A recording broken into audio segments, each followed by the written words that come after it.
Þetta voru ansi stór 3 stig.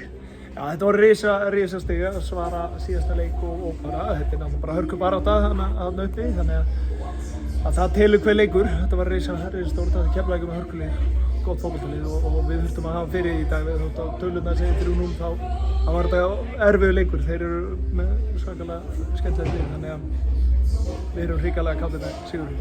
Hvernig var svona þín sýn á leikinn? Keflvíkingar héldu betur í boltann en þið náðu að refsa með góðum skyndisóknum. Já, við nýttum það bara mjög vel og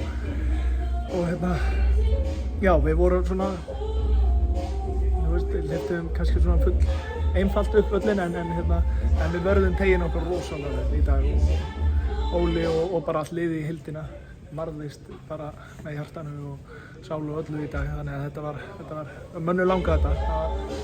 Ég var búinn að í aðeins, ég var búinn að finna rosa góða orku bara alla vikuna, þetta er góða æfingavika og þannig að ég höfði svona góð trú á þessu, það var ógnað trú á að við myndum gera vel í dag.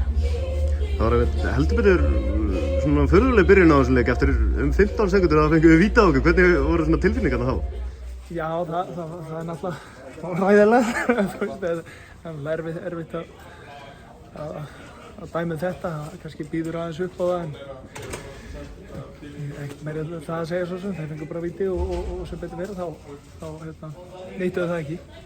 Bart Kaustra skoraði fyrsta mark sitt fyrir HK í dag, hlýtur að vera ánægilegt? Já, það var gott að hann er búinn að bara, eins og allir liðinu, bara hrikalega duglegur og bara vinna vel á æfingum og hafa fyrir hlutunum og hann fékk þetta í velum fyrir að vera duglegur í rauninni, þetta mark algjörlega upp á eigin spýtu, þannig að það skilaði sér í dag fyrir hann og sterkt fyrir hann að skora, það er komin á blað.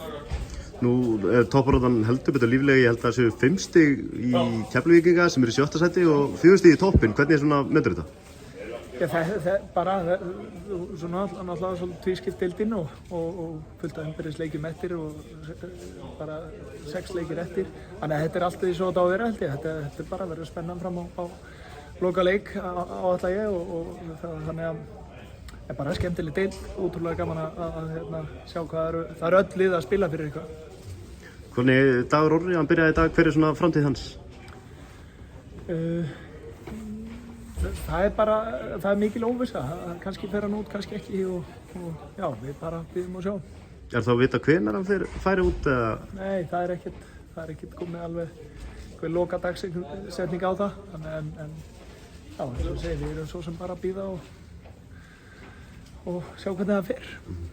Nú er gluggalok í næstu viku minnum við, ætlið eitthvað að bæta við ykkur í gluggan? Það er bara þetta, við erum með augun opin og erum svona að þreifa fyrir okkur ef eitthvað spennandi sem hentar okkur líka, dettur upp, eða þú veist, í hérna inn á borð hjá okkur, þá skoðum við það er alveg 100%. Takk hérlega. Takk fyrir.